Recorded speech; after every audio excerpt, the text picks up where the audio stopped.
नमस्ते माझ्या विद्यार्थी मित्रांनो, मी Priyanka and welcome to our channel Ubuntu. आज आपण सुरुवात करतो नवीन चॅप्टरला. चॅप्टरचं नाव आहे work and energy. Class name subject science and technology, त्यामधला सेकंड चॅप्टर आहे वर्क अँड एनर्जी. आता वर्क वर्क म्हणजे काय, काम किंवा कार्य. एनर्जी एनर्जी म्हणजे एनर्जी किंवा त्याला मराठीमध्ये आपण बोलतो ऊर्जा. आता हे जे दोन्ही टर्म्स आहे की हे जे दोन्ही शब्द आहे हे आपल्या परिचयाचे आहे. आता फक्त आपण हे जे दोन टर्म्स आहे याला पण फिजिक्स किंवा सायन्सच्या व्ह्यूमधून बघणार आहोत. ओके, चॅप्टर जरी वर्क अँड एनर्जी असला तरी यामध्ये अजून एक टॉपिक आपण शिकणार, that is power. So basically या चॅप्टरमध्ये आपल्याला तीन टर्म्स बघायचे आहे, वर्क, त्यानंतर एनर्जी आणि त्यानंतर पॉवर. ओके, आणि त्याचे एकमेकांचे काय रिलेशन आहे ते सुद्धा आपण बघणार आहोत. तर आता सगळ्यात आधी आपण सुरुवात करणार आहोत वर्कपासून. आपण आधी बघणार आहोत वर्कची कॉन्सेप्ट, म्हणजे वर्क म्हणजे काय किंवा वर्क डन कोणत्या केसमध्ये होते ते सगळ्या गोष्टी आपण इथे डिस्कस करणार विथ एक्झाम्पल. त्यानंतर वर्कचा एक फॉर्म्युला आहे, तो फॉर्म्युला सुद्धा आपण बघणार आहोत. त्या फॉर्म्युलाचा अर्थ काय आहे किंवा तो कसा डिराईव्ह झाला ते आपण इथे डिस्कस करणार आहोत. त्यानंतर वर्क मेजर करण्यासाठी युनिट काय आहे, तर युनिट आपण एसआय युनिट पण बघणार आहोत. सीजीएस युनिट काय ते सुद्धा बघणार आहोत. त्यानंतर एसआय युनिट आणि सीजीएस युनिट, एसआय सिस्टीममधलं युनिट आणि सीजीएस सिस्टीममधलं युनिट यामध्ये काय रिलेशन आहे ते रिलेशन सुद्धा आपण डिराईव्ह करणार आहोत.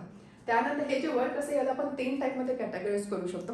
पॉझिटिव्ह वर्क, निगेटिव्ह वर्क आणि झिरो वर्क. मग पॉझिटिव्ह वर्क डन केव्हा असतं, निगेटिव्ह वर्क डन म्हणजे काय किंवा झिरो वर्क डन म्हणजे काय, विथ एक्झाम्पल ह्या टर्म्स आपण इथे डिस्कस करणार आहोत.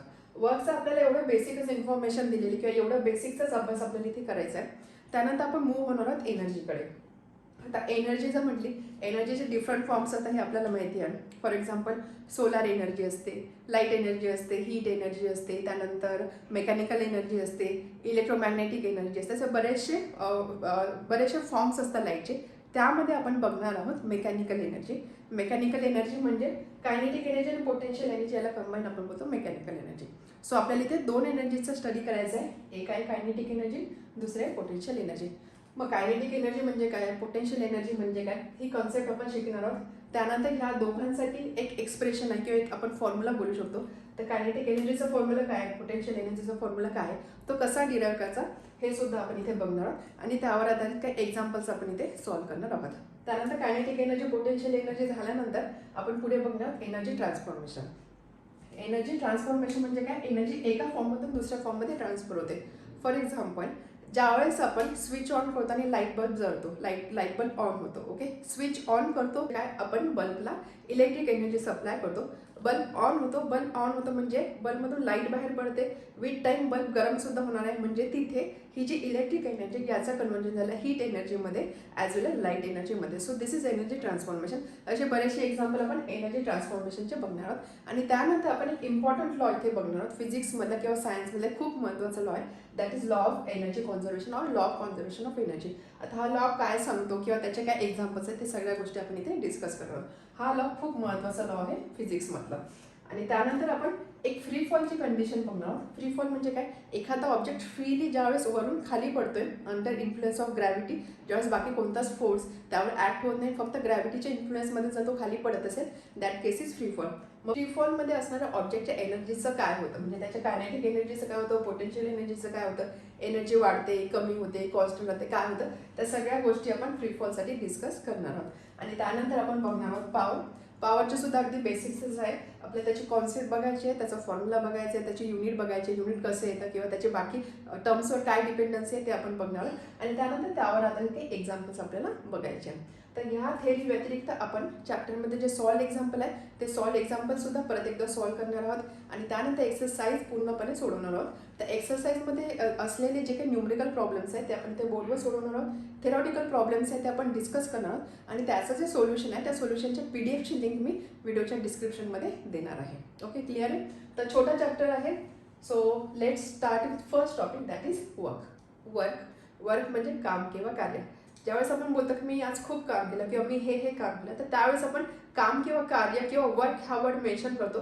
त्यावेळेस आपण एकतर रेफर करत असतो काहीतरी physical activity, right, physical activity, किंवा त्याला आपण रेफर करत असतो काही मेंटल ॲक्टिव्हिटीला.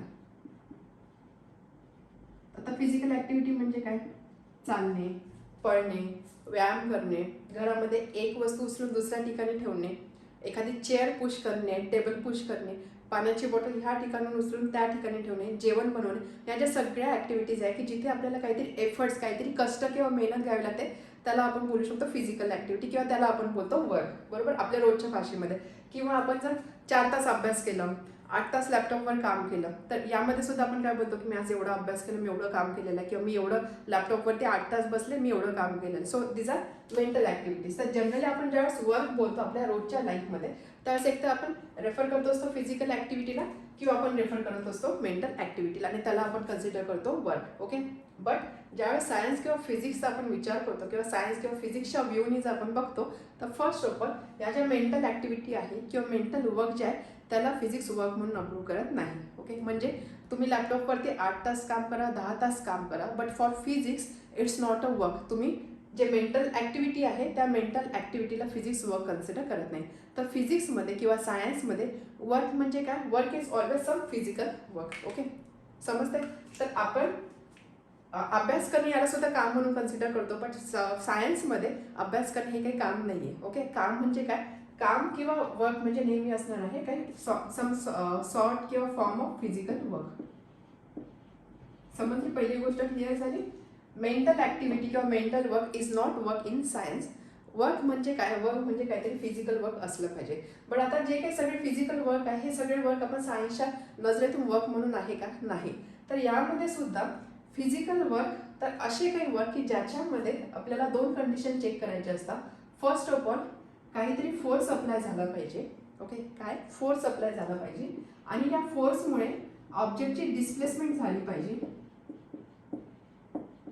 फोर्स अप्लाय झाला पाहिजे आणि त्या फोर्समुळे डिस्प्लेसमेंट झाली पाहिजे. अशा ज्या केसेस असतील त्या केसेसमध्येच वर्क डन होतं असं आपण कन्सिडर करतो. आता हे सोप्या भाषेमध्ये सांगायचं झालं तर सपोज एक टेबल आहे. ओके, तो टेबल मी पुश करते म्हणजे काय, पुश मीन्स फोर्स. मी फोर्स अप्लाय करते. मी फोर्स अप्लाय केल्यामुळे तो टेबल एका ठिकाणून दुसऱ्या ठिकाणी मूव्ह होतो किंवा डिस्प्लेस होतं. तर ह्या केसमध्ये मी बोलू शकते की there is some work done. Okay, so pushing a table is pushing a table, हे झालं एक्झाम्पल ऑफ वर्क डन किंवा वर्क. किंवा मी चालते, पळते, या केसमध्ये काय होतं, काहीतरी फोर्स अप्लाय होते, माझी बॉडी डिस्प्लेस होते. So this is again example of work. Running, walking. Okay, त्यानंतर अजून असे बरेचसे एक्झाम्पल तुम्ही वर्कचे देऊ शकता. आता सपोज अजून एक एक्झाम्पल आपण घेऊया. सपोज तुम्ही एक शॉपिंगसाठी गेले. ओके, शॉपिंगसाठी तुम्हाला एका दुकानामध्ये किंवा मॉलमध्ये किंवा डीमार्टमध्ये जायचं असं आपण कन्सिडर करूया. तुम्ही घरापासून निघाले, चालत चालत चालत त्या मॉलपर्यंत गेले. चालत गेलेले आहे, वॉक करत गेलेले आहे, फोर्स अप्लाय झालेला आहे, बॉडी डिस्प्लेस झाली. So this is a work, बरोबर. त्यानंतर तुम्ही मॉलमध्ये गेले, तुम्ही सामान घेतले, एका शॉपिंग कार्टमध्ये किंवा शॉपिंग ट्रॉलीमध्ये ते सामान ठेवले आणि ती ट्रॉली तुम्ही पुश करताय. तुम्ही ट्रॉली पुश करताय, तुम्ही फोर्स अप्लाय करताय, ट्रॉली डिस्प्लेस होते. This is again a work, correct. त्यानंतर आता सामान खूप झालं, खूप जड झाली, बॅग खूप जड झाली. आता परत तुम्हाला घरापर्यंत पायी जाणं पॉसिबल नाही, कारण तुमच्याकडे खूप जास्त जड सामान आहे. म्हणून तुम्ही काय डिसाईड केलं की मी एका ठिकाणी थांबेल आणि मी रिक्षाची किंवा बसची वाट बघेल. आता ज्यावेळेस तुम्ही रिक्षाची किंवा बसची वाट बघताय त्या केसमध्ये काय होतंय की तुम्ही जड बॅग हातामध्ये घेऊन उभं राहताय. ओके, जड बॅग हातामध्ये घेऊन उभं राहताय आणि ह्या केसमध्ये तुम्हाला काय वाटतं की माझ्या हातामध्ये जड बॅग आहे, मी किती काम करतोय, मला घाम आलेला आहे, मला तहान लागलेली आहे, किती कष्ट झालं किंवा किती मेहनत झाली, मी किती काम करते. बट ज्यावेळेस तुम्ही बॅग हातामध्ये घेऊन उभं राहताय, फोर्स तर तुम्ही अप्लाय करताय, बरोबर. बॅग तुम्ही होल्ड करताय म्हणजे फोर्स तर तिथे रोल प्ले करतोय. बट तुम्ही एका ठिकाणी उभे आहात, बरोबर. तुमची बॉडी डिस्प्लेस झालेली आहे का, बॉडी डिस्प्लेस झालेली नाही आहे. बॉडी डिस्प्लेस नाही झालेली, फोर्स तर आहे, बॉडी किंवा बॅग याचं डिस्प्लेसमेंट झालेलं नाही. तर ह्या केसमध्ये आपण असं बोलू शकतो की देअर इज नो वर्क. म्हणजे तुम्हाला स्वतःला वाटेल की मला तहान लागली आहे, माझा हात दुखतोय, मला घाम आलेला आहे, मी किती काम केलं. बट फिजिक्सच्या अँगलने किंवा फिजिक्सच्या व्ह्यूमधून हे काम नाही आहे. This is not a work done. कारण यामध्ये काय होतं, फोर्स अप्लाय होतं बट डिस्प्लेसमेंट काहीच होत नाही, त्यामुळे this is not a work. Okay, so work done, no work. त्याचं एक्झाम्पल आपण काय घेऊ शकतो, holding stationary object. Stationary object म्हणजे काय, ह्या केसमध्ये तुमची बॅग, शॉपिंग बॅग आहे, तर तुम्ही होल्ड करून बसल्या. So that is stationary object. तर होल्डिंग अ स्टेशनरी ऑब्जेक्ट, एखादे तुम्ही 10 किलोचं सामान किंवा 50 किलोचं सामान हातामध्ये घेऊन उभे राहा, तरी सुद्धा this is not a work done because there is no displacement. Force आहे पण डिस्प्लेसमेंट नाही. अजून एक एक्झाम्पल घेऊ आपण नो वर्क डनचं. आता ही वॉल आहे. ओके, ही भिंत आहे. आता ह्या भिंतीला मी पुश करते म्हणजे इथे काय आला, फोर्स आला, राईट. भिंतीला मी पुश करते, अगेन पुश करते, मी काहीतरी कष्ट घेते, मेहनत घेते, मला असं वाटतं की बापरे मी किती एनर्जी वेस्ट करते, मला घाम आलेला आहे, तहान लागलेली आहे. भिंत काही हलत नाही आहे, भिंत डिस्प्लेस होत नाही आहे, म्हणजे फोर्स अप्लाय करते बट डिस्प्लेसमेंट झिरो आहे.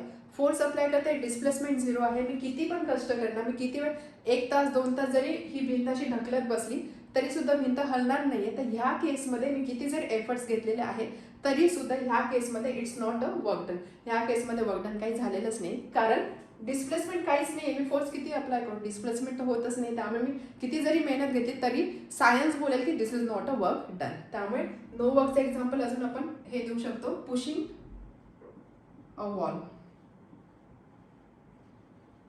समजते हे एक्झाम्पल्स का घेते.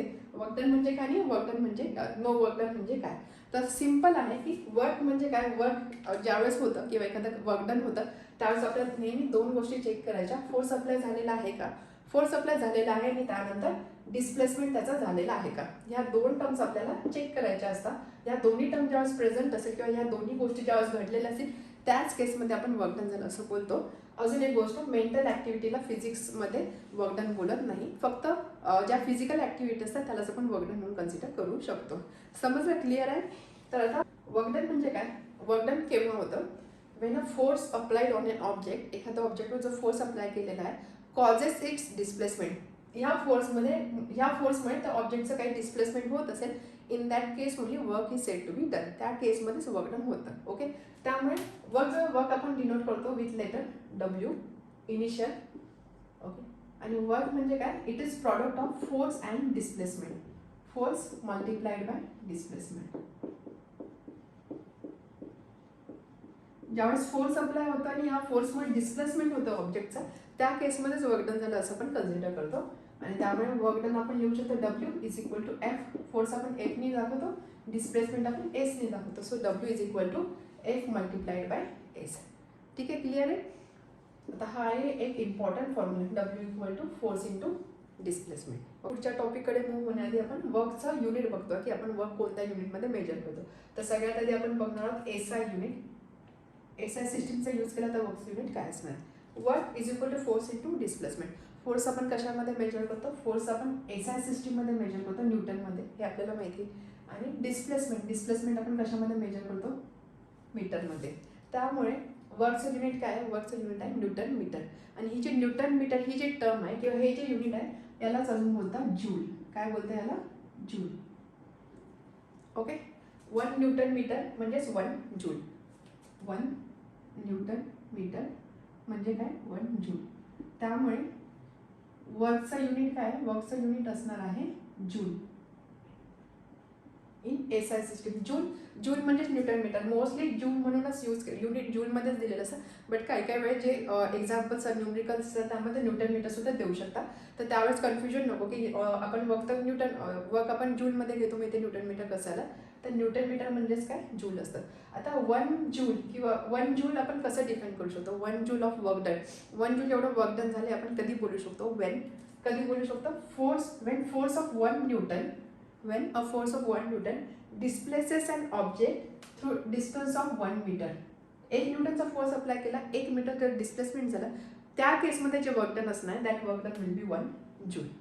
समजलं, सिम्पल आहे. फक्त हे रिलेशन बघा, जूल आहे न्यूटन मीटर आहे. त्यामुळे 1 जूलचं वर्क डन कधी असणार आहे की ज्या वर्क डन म्हणजे फोर्स इंटू डिस्प्लेसमेंट. त्यामुळे 1 न्यूटनचा फोर्स अप्लाय झाला आणि तो ऑब्जेक्ट 1 मीटर एवढ्या डिस्टन्समध्ये एवढ्या अंतरामधून डिस्प्लेस झालेला, त्या केसमध्ये जे वर्क डन होणार आहे that work done will be 1 joule. समजलं.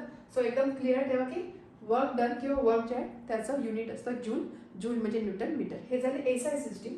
आता सीजीएस सिस्टीम, फोर्स आपण कशामध्ये मेजर करतो, सीजीएसमध्ये आपण बघितलं फोर्स आपण मेजर करतो डाईनमध्ये, करेक्ट, राईट, डाईन.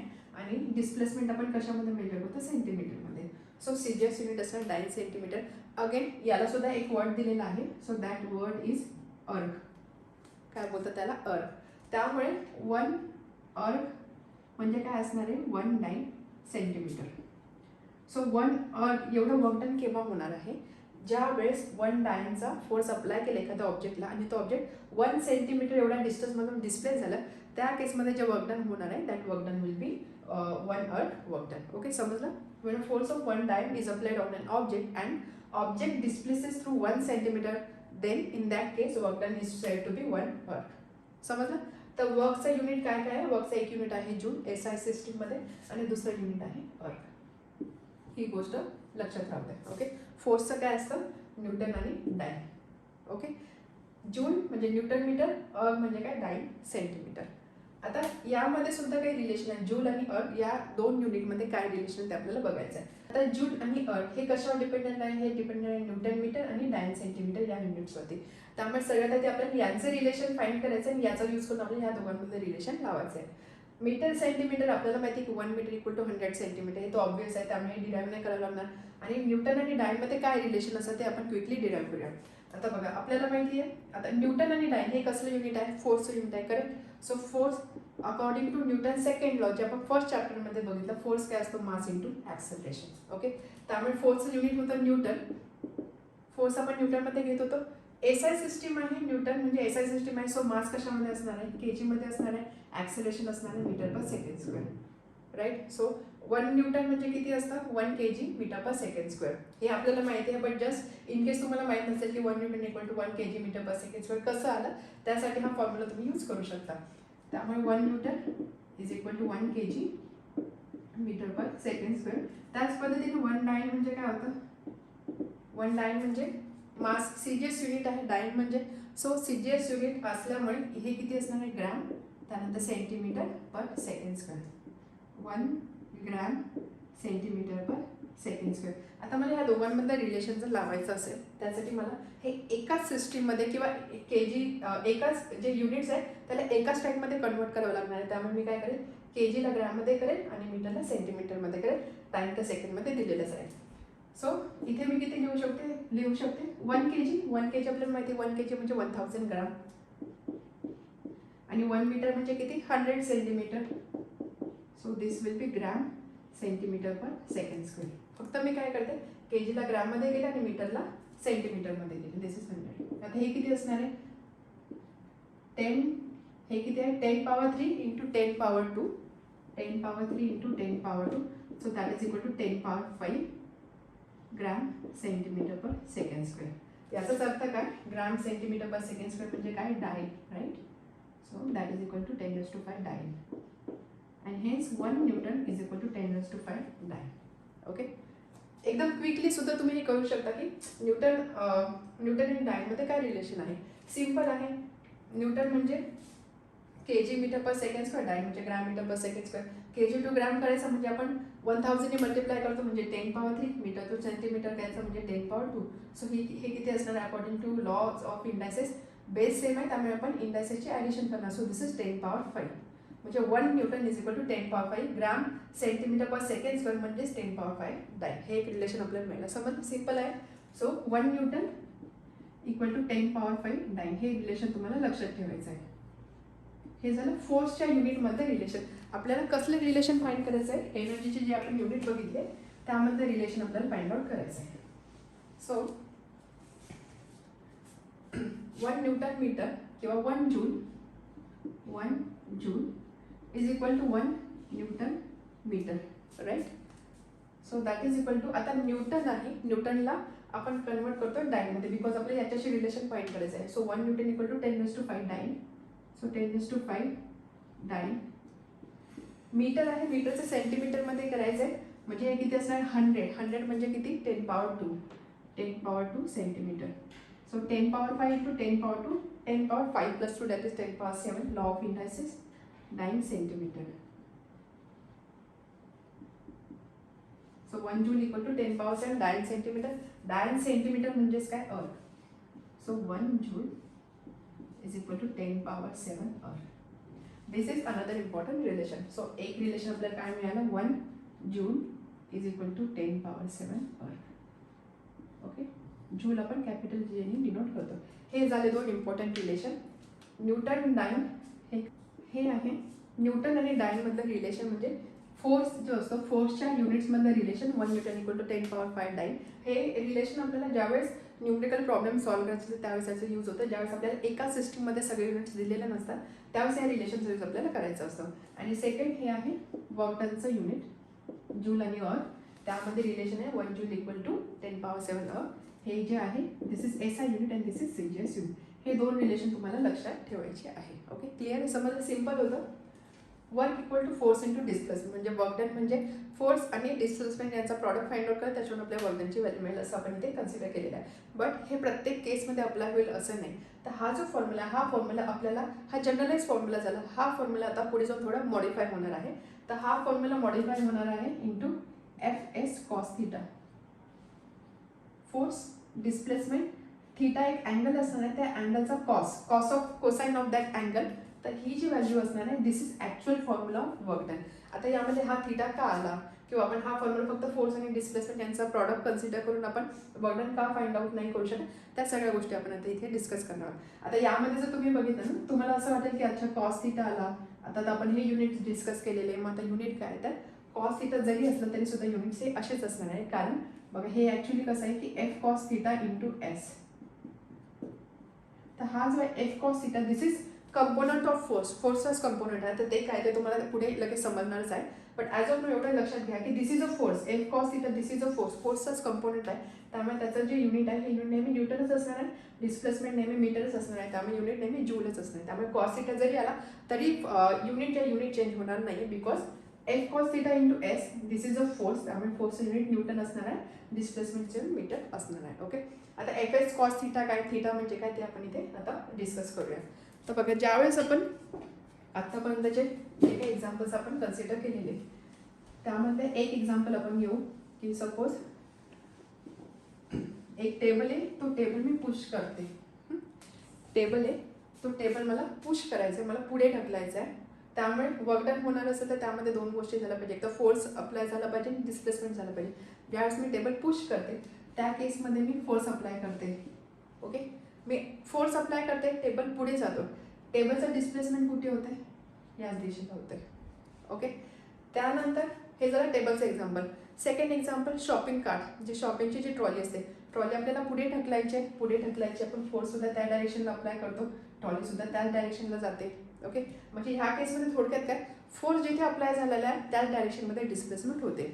बट आता आपण एक थर्ड एक्झाम्पल घेऊ. सपोज एक ट्रॅव्हल बॅग आहे, ओके, किंवा एक सुटकेस आहे विथ व्हील आणि इथे हे हँडल आहे. ओके, ज्यावेळेस तुम्ही इमॅजिन करा की तुम्ही एक बॅग, अशी ट्रॅव्हल बॅग इथे हँडलला पकडून ओढताय. ओके, तुम्ही कुठेतरी चालले आणि तुमच्याकडे बॅग आहे, बॅग घेऊन तुम्ही चालताय, तर तुम्ही या व्हील्सचा यूज करून ही ट्रॅव्हल बॅग ओढत चाललेलं आहे. ज्यावेळेस तुम्ही ट्रॅव्हल बॅग ओढताय त्या केसमध्ये फोर्स जो आहे, फोर्स असं अप्लाय करताय, बरोबर, हात असा आहे, फोर्स अप्लाय करताय आणि त्यानंतर ती बॅग कशी मूव्ह होते, बॅग तुम्ही असा हात अप्लाय करता तर ह्या डायरेक्शनमध्ये बॅग मूव्ह होते का नाही, बॅग हॉरिझॉन्टल मूव्ह होते. Bag is moving horizontal. Correct, समजते काय सांगते, म्हणजे याचा अर्थ काय, डिस्प्लेसमेंट होतंय त्याचा हॉरिझॉन्टल, फोर्स अप्लाय होतोय along the line at some angle. Okay, किंवा हे जर नसेल समजलं, अनदर एक्झाम्पल घ्या. लहान मुलांच्या ज्या खेळण्या असतात, टॉईज असतात, ओके, तर काही खेळण्या अशा असतात बघा. सपोज अशी एक गाडी आहे छोटी आणि इथे अशी एक दोरी बांधलेली असते. ते मुलं काय करतात, ते दोरी अशी ओढतात, दोरी ओढतात, फोर्स अप्लाय करतात ह्या डायरेक्शनला आणि ही जी गाडी, ही गाडी याच्या अलॉंग नाही मूव्ह होत. गाडी कुठे मूव्ह होते, गाडी नेहमी हॉरिझॉन्टल मूव्ह होते. समजते, म्हणजे ह्या अशा दोन केसेस आहे की जिथे अप्लाइड फोर्स आणि डिस्प्लेसमेंट याची डायरेक्शन वेगळी आहे. या केसेसमध्ये फोर्स आणि फोर्स आणि डिस्प्लेसमेंटची डायरेक्शन एकच होती, हॉरिझॉन्टल होती. या केसमध्ये फोर्स असं अप्लाय होते, डिस्प्लेसमेंट हॉरिझॉन्टल होते. Force at some angle apply होतोय, डिस्प्लेसमेंट हॉरिझॉन्टल होते. तर हा जो अँगल आहे, हा अँगल जर आपण थीटा कन्सिडर केला, ओके, थीटा कन्सिडर केला, so what is theta, theta is angle between force and displacement.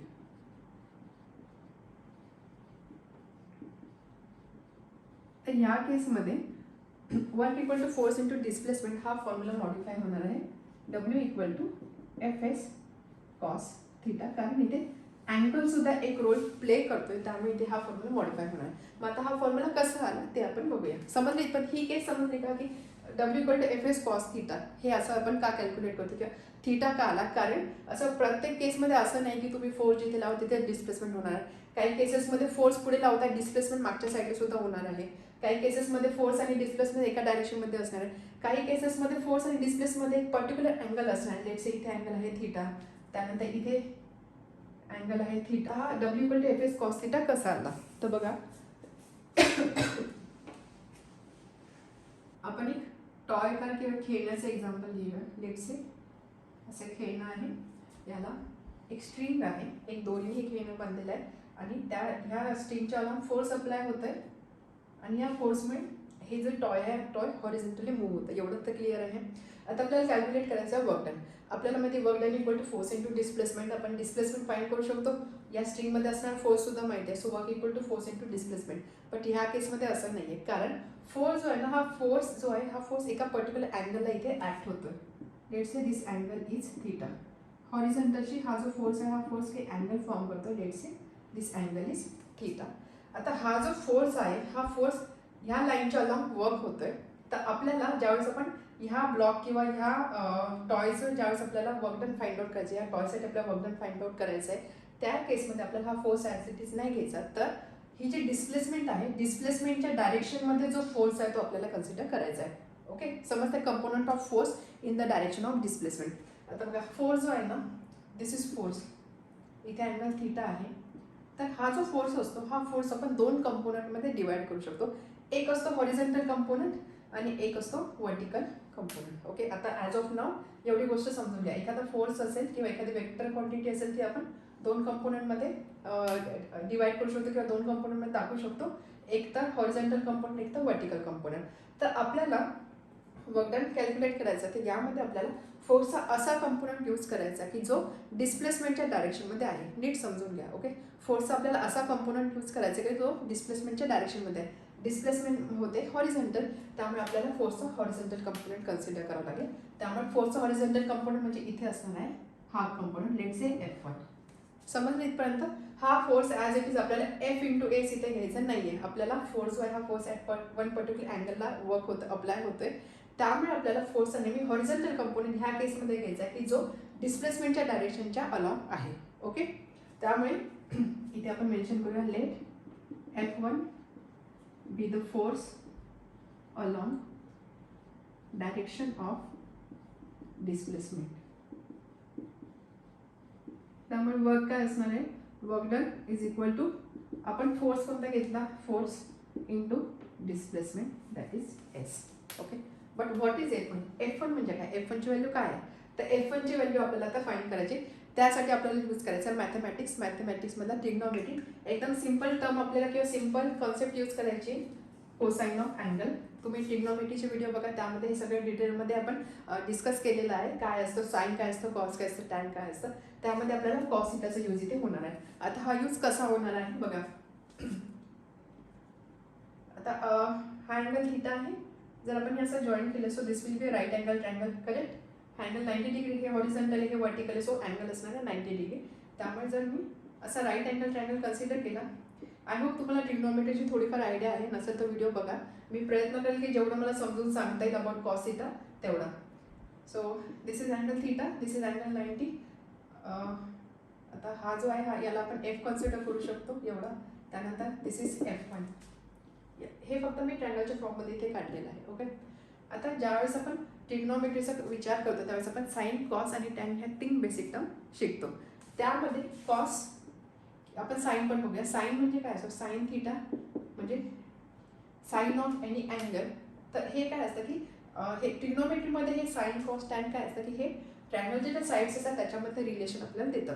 So sine theta म्हणजे काय असतं, नेहमी हा राईट अँगल ट्रायंगल आहे, त्याची ही एक साईड आहे, ही एक साईड आहे, हायपोटेनियस. आपल्याला माहिती 90 डिग्री अँगल जो असतो त्याच्या समोरची साईड असते हायपोटेनियस, राईट.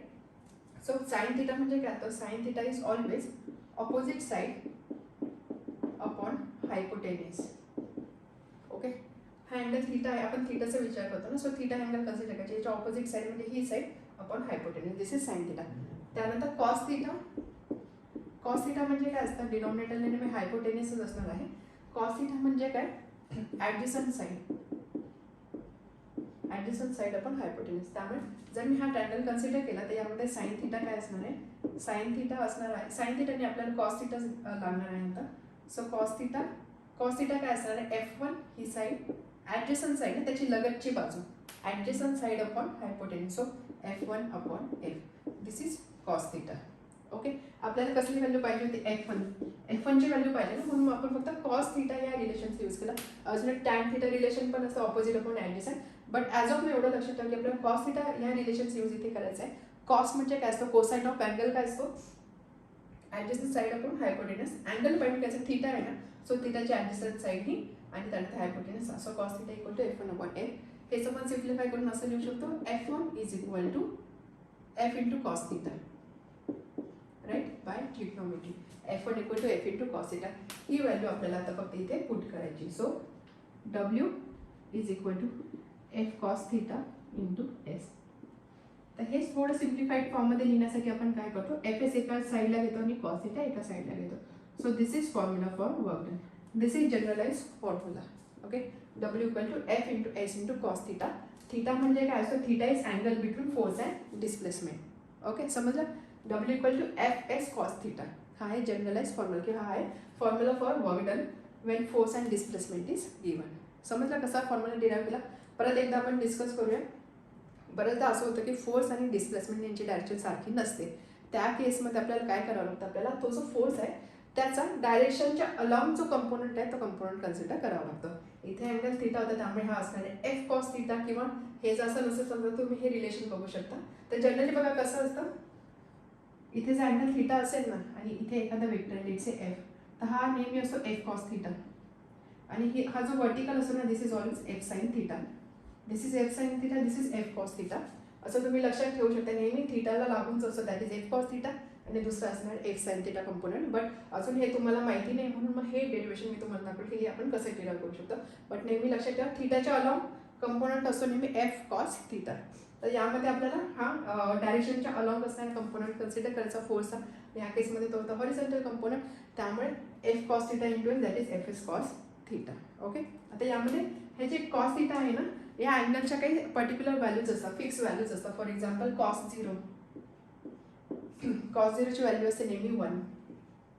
त्यानंतर कॉस 90 नेहमी असतो 0.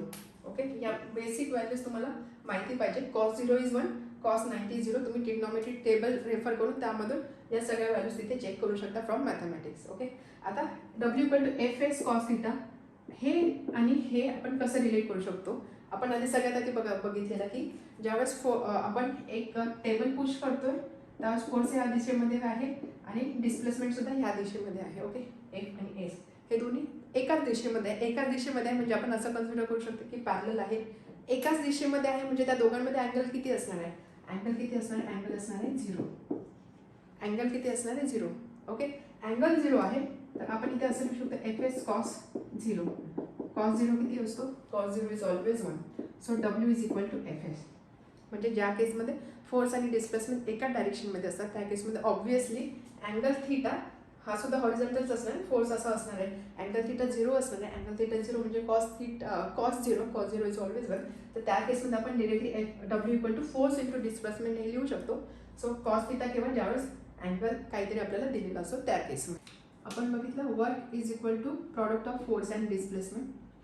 या फॉर्म्युलाला आपण अजून मॉडिफाय करून असं लिहितो F cos theta into displacement. F cos theta म्हणजे फोर्सचा, जर ज्यावेळेस फोर्स आणि डिस्प्लेसमेंट हे एकाच डायरेक्शनमध्ये नसतील म्हणजे डिस्प्लेसमेंटच्या अलॉंग फोर्स नसेल त्या केसमध्ये फोर्स आणि डिस्प्लेसमेंटमध्ये एक अँगल असणार. If suppose that angle is theta, तर आपण फोर्सचा नेहमी जो असा कंपोनंट कन्सिडर करतो की जो डिस्प्लेसमेंटच्या डायरेक्शनमध्ये असेल, that means horizontal component, that is Fs cos theta. Okay, त्यामुळे वर्कला आपण असं लिहू शकतो F इंटू S आणि त्यानंतर इथे कॉस थिटा हे आपण बघितलं.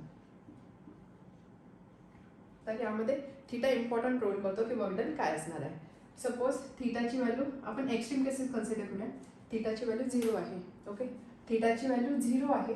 0 आहे म्हणजेच काय, अँगल इथे F आहे, इथे S आहे, हा अँगल थिटा आहे. थिटाची व्हॅल्यू 0 आहे म्हणजेच हा अँगल 0 आहे म्हणजे F आणि S एकाच डायरेक्शनमध्ये आहे. F आणि S एका डायरेक्शनमध्ये आहे. So W is equal to F into S into cos 0. आपल्याला स्टँडर्ड व्हॅल्यूज माहिती पाहिजे. कॉस 0 कॉस 90 आणि कॉस 180 ह्या तीन व्हॅल्यूज ॲज ऑफ म्हणून लक्षात असू द्या. Cos 0 is always 1, cos 90 is 0 आणि कॉस 180 इज -1. ओके, ज्यावेळेस एका स्ट्रेट लाईनमध्ये असणार आहे किंवा फोर्स आणि डिस्प्लेसमेंट एका लाईनमध्ये असणार आहे, ही व्हॅल्यू कॉस 0 असणार आहे. So that is 1. So W is equal to F S. Simple. त्यानंतर जर suppose theta equal to 90 degree असेल, थिटा 90 डिग्री असेल म्हणजे अशी केस, इथे फोर्स आहे असं आणि डिस्प्लेसमेंट असं आहे, दिस इज 90 डिग्री. या केसमध्ये डब्ल्यू काय असणार आहे, W is equal to F S into cos 90. Cos 90 0, ही 0 आहे म्हणजे वर्क डन किती असणार आहे, 0. सो ह्या केसमध्ये 0 वर्क डन होणार आहे. आता हे काय आहे ते आपण अजून डिटेलमध्ये बघणार. जस्ट आपण आता फॉर्म्युलामध्ये for different values of theta काय काय वर्क डन येणार आहे ते आपण बघतोय. सो या केसमध्ये वर्क डन असणार आहे 0. त्यानंतर थर्ड केस आपण घेतले 180 डिग्री हा जो अँगल असेल, 180 डिग्री म्हणजे काय, सपोज दिस इज डिस्प्लेसमेंट, तर 180 म्हणजे या साईडला असणार आहे फोर्स ऑपोजिट डायरेक्शनमध्ये. ओके, समजते ना. हा थिटा होता, हा 90 झाला, 180 म्हणजे असं होणार आहे. सो असे जे डायरेक्शन असेल तर त्या केसमध्ये वर्क असणार आहे F S into cos into 180. ही व्हॅल्यू आहे -1. So work is equal to -F S. ठीक आहे, समजते. सो 0 अँगल असेल तर वर्क एफ इंटू एस, 90 असेल तर वर्क डन 0 आणि थिटा इक्वल टू 180 डिग्री असेल तर वर्क डन असेल -एफ एस. यालाच आपण काय बोलतो, this is positive work, this is 0 work and this is negative work. Positive work, 0 work and negative work done. समजलं. आता आपल्याला हेच बघायचं आहे, पॉझिटिव्ह वर्क म्हणजे काय, निगेटिव्ह वर्क म्हणजे काय आणि 0 वर्क डन म्हणजे काय. W is equal to F S cos theta, work done is equal to force into displacement into cosine of angle. इथे अँगल आहे theta, so cosine of theta. हा थिटा कशामधला angle असतो, theta is angle between force and displacement. आता आपल्याला बघायचं आहे positive work done काय असतं, निगेटिव्ह वर्क काय असतं आणि 0 वर्क काय असतं ते. तर जर तुम्ही हा फॉर्म्युला बघितला तर तुमच्या लक्षात येईल हे जे positive work done, negative work done आणि 0 वर्क डन आहे हे डिपेंड करतं कॉस थिटाच्या व्हॅल्यूवरती. कॉस थिटाची व्हॅल्यू म्हणजेच थिटाच्या व्हॅल्यूवरती हे डिपेंड करते. त्यामुळे आपण त्यासाठी थिटाच्या 3 व्हॅल्यू कन्सिडर केल्या. 0 ज्यावेळेस थिटा 0 डिग्री असेल, 90 डिग्री असेल आणि 180 डिग्री असेल त्यावेळेस वर्क डन काय असणार ते आपल्याला बघायचं आहे. आता ह्या ज्या त्याच्या करस्पॉन्डिंग थिटाच्या करस्पॉन्डिंग कॉस कोसाइन अँगलच्या ज्या व्हॅल्यू असणार आहे म्हणजे कॉसच्या ज्या व्हॅल्यू असणार ही व्हॅल्यू स्टँडर्ड असतात. ओके, तुम्ही जेव्हा मॅथमॅटिक्समध्ये ट्रिग्नोमेट्री हा चॅप्टर बघाल, ऑलरेडी त्याचा व्हिडिओ अवेलेबल आहे. ज्यावेळेस तुम्ही हा चॅप्टर बघाल त्यामध्ये तुम्हाला समजेल की साइन, कॉस, टॅन, त्यानंतर सेक, कोसेक, कॉट असे डिफरंट ट्रिग्नोमेट्रिक रेशोज असतात आणि हे रेशोज फॉर फिक्स अँगलसाठी एक फिक्स व्हॅल्यू त्याची अवेलेबल असते. तर त्यामुळे कॉस 0 जे स्टँडर्ड व्हॅल्यू आहे, cos 0 is always 1, cos 90 is always 0, cos 180 is -1. तर आता आपण आपल्याला पॉझिटिव्ह निगेटिव्ह 0 वर्क डन समजून घ्यायचं, त्यासाठी आपण थिटाच्या 3 व्हॅल्यूज कन्सिडर केलेल्या आहे. ओके, समजते इथपर्यंत. तर आता वर्क डन काय असणार, W equal to F S cos theta. इथे कॉस 0 ची व्हॅल्यू ज्यावेळेस आपण 1 पुट करू त्यावेळेस ही टर्म काय असणार, F S into 1 that is F S. ज्यावेळेस कॉस 90 असेल, थिटाची व्हॅल्यू 90 असेल, कॉस 90 ही व्हॅल्यू असते 0, एफ एस इंटू 0. सो इथे असणार आहे 0. त्याच पद्धतीने थर्डसाठी ज्यावेळेस अँगल 180 असेल त्यावेळेस ही व्हॅल्यू असणार आहे -F S. Okay, W equal to plus F S, याचा अर्थ काय, this is positive work done. Correct, this is positive work done. त्यानंतर इथे 0 व्हॅल्यू येते, work done is 0, that means this is 0 work done. आणि इथे निगेटिव्ह साईन येतं, so this is negative work done. Clear इथपर्यंत. तर पॉझिटिव्ह वर्क डन केव्हा असेल, ज्यावेळेस फोर्स आणि डिस्प्लेसमेंटमध्ये अँगल 0 असेल. त्यानंतर 0 वर्क डन केव्हा असेल, ज्यावेळेस अँगल 90 असेल. आणि निगेटिव्ह वर्क डन केव्हा असेल, ज्यावेळेस अँगल 180 डिग्री असणार आहे. आता यामध्ये जर तुम्ही बघितलं, बघा हा अँगल म्हणजे काय होता, सपोज हा फोर्स आहे आणि ही अशी डिस्प्लेसमेंट आहे ह्या डायरेक्शनमध्ये. तर आपण कन्सिडर करतो ते फोर्स आणि डिस्प्लेसमेंट याच्यामध्ये असणारा अँगल थिटा असतो. थिटाच्या डिफरंट व्हॅल्यूज आपण कन्सिडर केल्या. ज्यावेळेस थिटाची व्हॅल्यू 0 असेल, अँगल 0 आहे, ह्या दोन मधला अँगल 0 आहे म्हणजेच काय, इथे अँगल 0. सो एफ जो आहे हा जो सपोज डिस्प्लेसमेंट असेल, फोर्स आणि डिस्प्लेसमेंटमध्ये असणारा अँगल 0 आहे, याचा अर्थ काय, हा जो एफ आहे हा एफ एसच्या डायरेक्शनमध्ये असणार आहे.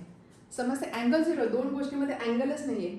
अँगल नाही म्हणजेच काय, ते एकमेकांना पॅरलल किंवा एका डायरेक्शनमध्ये असं आपण कन्सिडर करू शकतो. त्यामुळे फर्स्ट केसमध्ये ज्यावेळेस अँगल 0 असेल त्यावेळेस फोर्स आणि डिस्प्लेसमेंटची डायरेक्शन नेहमी सेम असते.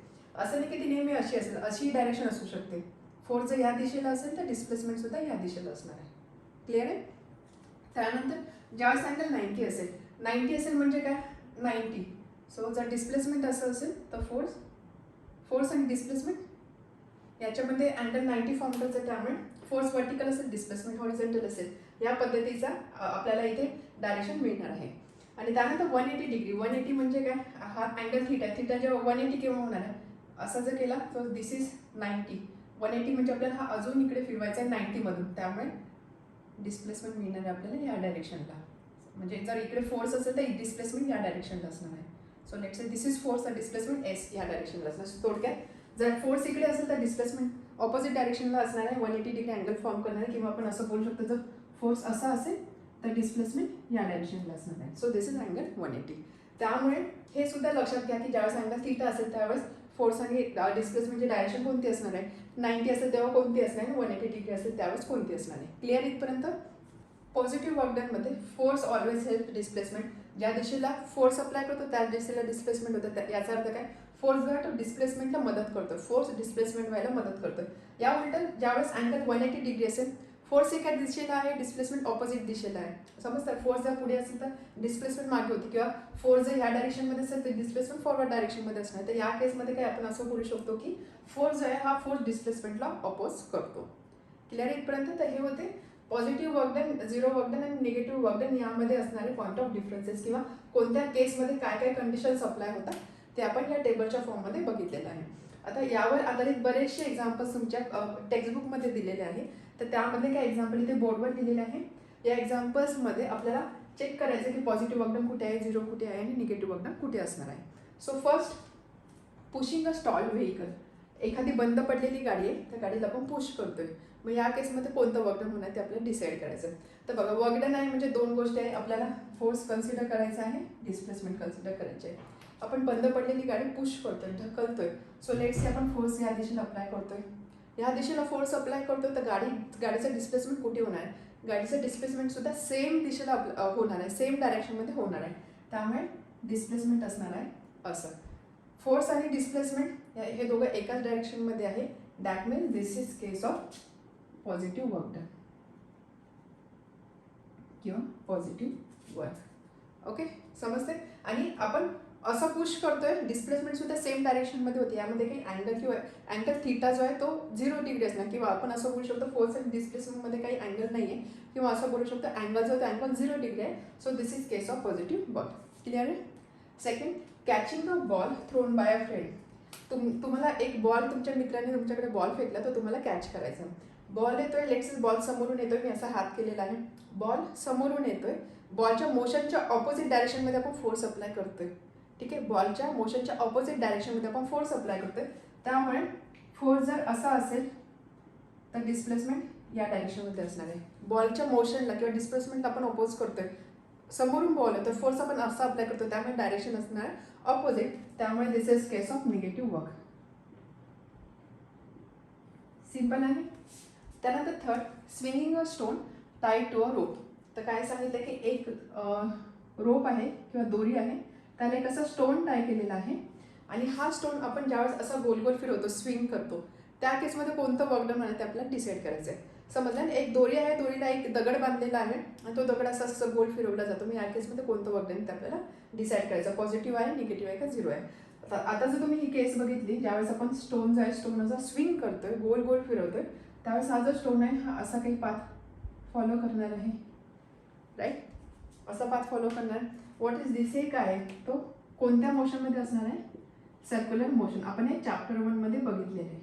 आणि त्यामध्ये आपण बघितलं ज्यावेळेस एखादा ऑब्जेक्ट सर्क्युलर मोशनमध्ये असतो त्यावेळेस त्याची डायरेक्शन असते किंवा वेलॉसिटी जी असते दॅट इज ऑलवेज टँजेन्शियल, हे आपल्याला माहिती आहे, राईट. आणि फोर्स आपण कुठे अप्लाय करतो, फोर्स आपण या रोप थ्रू अप्लाय करतो. So force is acting along radius, force is acting along radius. आणि डिस्प्लेसमेंट आपण कन्सिडर करू शकतो दॅट इज टँजेन्शियल. आणि आपल्याला सर्कलची एक प्रॉपर्टी माहिती आहे की सर्कलमध्ये radius is always perpendicular to tangent. याचा अर्थ काय, रेडियस आणि टँजेंट परपेंडिक्युलर असं म्हणजेच अँगल असणार आहे 90 डिग्री. अँगल 90 डिग्री आहे म्हणजे या केसमध्ये वर्क डन होणार आहे 0. समजलं. या केसमध्ये वर्क डन काय होते, 0. टेक्स्टबुकमध्ये या व्यतिरिक्त अजून काही 2-3 एक्झाम्पल्स दिलेले आहेत. त्यामध्ये सुद्धा तुम्हाला डिसाईड करायचं आहे की कोणत्या काइंडचं वर्क डन असणार आहे. त्यासाठी तुम्हाला हा टेबल रेफर करायचा आहे चेक करायचं फोर्स आणि डिस्प्लेसमेंटची डायरेक्शन कोणती असणार आहे, त्याच्या अकॉर्डिंग पॉझिटिव्ह आहे, झिरो आहे का निगेटिव्ह वर्क डन ते तुम्हाला डिसाईड करायचं आहे. जे या व्यतिरिक्त जे एक्झाम्पल्स आहेत ते कोणते दिलेले आहे, क्लाइम्बिंग अ ट्री, झाडावरती चढणे. मग याच्यात बघायचं तुम्हाला की आपला फोर्स कुठे अप्लाय होतोय, इथे ग्रॅव्हिटीचा काही रोल आहे का, डिस्प्लेसमेंट कोणत्या डायरेक्शनमध्ये होतं आहे, त्याच्या अकॉर्डिंग तुम्ही इथे डिसाईड करू शकता. क्लाइम्बिंग अ ट्रीमध्ये ज्यावेळेस आपण झाडावर चढतो त्यावेळेस कोणत्या काइंडचं वर्क डन होतं. अजून एक एक्झाम्पल आहे stopping a car by applying brakes, brake लावून एखादी कार थांबवणे, यामध्ये कोणत्या टाईपचं वर्क डन होणार आहे. अजून एक एक्झाम्पल आहे ते आपण इथे डिस्कस करूया. एक्झाम्पल आहे आर्टिफिशियल सॅटेलाइट, जो अर्थ असते, पृथ्वी आहे आपल्याला माहिती, पृथ्वीच्या ऑर्बिटमध्ये आर्टिफिशियल सॅटेलाइट मूव्ह होतोय. So work done bye gravitational force on artificial satellite is what, positive आहे, निगेटिव्ह आहे का झिरो आहे. अर्थचं जे ग्रॅव्हिटेशनल फोर्स असतात त्याने या सॅटेलाइटवरती जे वर्क डन होणार आहे किंवा जे वर्क डन करणार आहे, सो हे ग्रॅव्हिटेशनल फोर्समध्ये झालेलं वर्क डन कोणते ते आपल्याला यामध्ये डिसाईड करायचं आहे. तर आता इथे जर तुम्ही बघितलं, दिस इज अ ऑर्बिट आहे, ऑर्बिटमध्ये सॅटेलाइट मूव्ह होत आहे. सॅटेलाइट जो आहे तो असा युनिफॉर्म सर्क्युलर मोशनमध्ये आहे, युनिफॉर्म स्पीडनी सर्कलमध्ये मूव्ह होतं. So this is case of uniform circular motion. यामध्ये ग्रॅव्हिटेशनल फोर्स कुठे ॲक्ट होणार आहे, gravitational force will act along the radius. Force कुठे ॲक्ट होणार आहे, अलॉंग दी रेडियस. आणि हा जो सॅटेलाइट आहे त्याची जी मुवमेंट आहे, जर तुम्ही युनिफॉर्म सर्क्युलर मोशन आठवलं तर तुमच्या लगेच लक्षात येईल, जसं आपण हे स्टोनचं एक्झाम्पल घेतलं त्याच पद्धतीने ही जी डायरेक्शन असणार आहे this will be always along the tangential असणार आहे. त्यामुळे डिस्प्लेसमेंट आहे टँजेंटच्या अलॉंग ऑर टँजेन्शियल असं आपण बोलू शकतो. आणि सर्कलची आपल्याला प्रॉपर्टी माहिती, रेडियस आणि टँजेंट नेहमी एकमेकांना परपॅन्डिक्युलर असतात, त्यामुळे इथे थीटाची व्हॅल्यू असणार 90 degree. Theta is 90, that means work done is 0. So work done by gravitational force of earth on satellite is always 0. बऱ्याचदा गिव्ह सायंटिफिक रिझन म्हणून क्वेश्चन विचारला जातो, explain why work done by earth's gravitational force on satellite is 0. त्या केसमध्ये आपल्याला हे सगळं सांगता आलं पाहिजे की अर्थचं ग्रॅव्हिटेशनल फोर्स जे आहे ते रेडियस अलॉंग ॲक्ट होतं, त्यानंतर सॅटेलाइटची जी मुवमेंट असते किंवा डिस्प्लेसमेंट असते दॅट इज अलॉंग टँजेंट, त्यामध्ये असणारा अँगल आहे 90 degree. Work done equal to F S into cos theta, थीटाची व्हॅल्यू 90 असेल तर कॉस 90 0 आणि हेच work done equal to F S into 0, therefore work done is 0. Scientific reason म्हणून अजून एक आठवलं मला की ह्या केसमध्ये सुद्धा वर्क डन 0 असतं आणि वर्क डन 0 काय ते आपल्याला विचारतात. तर क्वेश्चन काय असतो तो की कुली आहे, आपल्याला माहिती रेल्वे स्टेशनवरती कुली असतात जे डोक्यावरती सामान घेऊन जातात. तर ह्या कुलीने केलेला वर्क डन 0 आहे. जर हा कुली एखादं सामान डोक्यावर घेऊन चाललाय त्या केसमध्ये झालेलं वर्क डन 0 आहे. हे वर्क डन 0 का असतं, तर बघा ज्यावेळेस कुली डोक्यावर सामान घेऊन जातो, ओके, डोक्यावर काहीतरी सामान पकडतं कुली किंवा एखादी व्यक्ती डोक्यावर सामान घेऊन जाते, सामान पकडतं, त्या केसमध्ये डायरेक्शन ऑफ फोर्स काय असणार आहे, व्हर्टिकल असणार आहे, ओके. बट डिस्प्लेसमेंट कुठे होते, कुली चालतोय, ती व्यक्ती पुढे चालते, डिस्प्लेसमेंट असणार आहे या डायरेक्शनमध्ये. फोर्स आहे व्हर्टिकल, डिस्प्लेसमेंट आहे horizontal, that means here angle theta is again 90, त्यामुळे या केसमध्ये वर्क डन होणार आहे 0, ओके.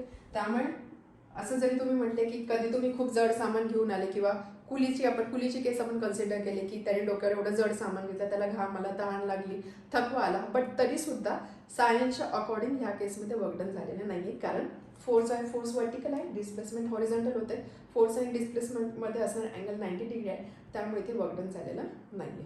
ठीक आहे, समजलं. हा सुद्धा एक सायंटिफिक रिझनमध्ये हा क्वेश्चन कधी कधी विचारला जातो.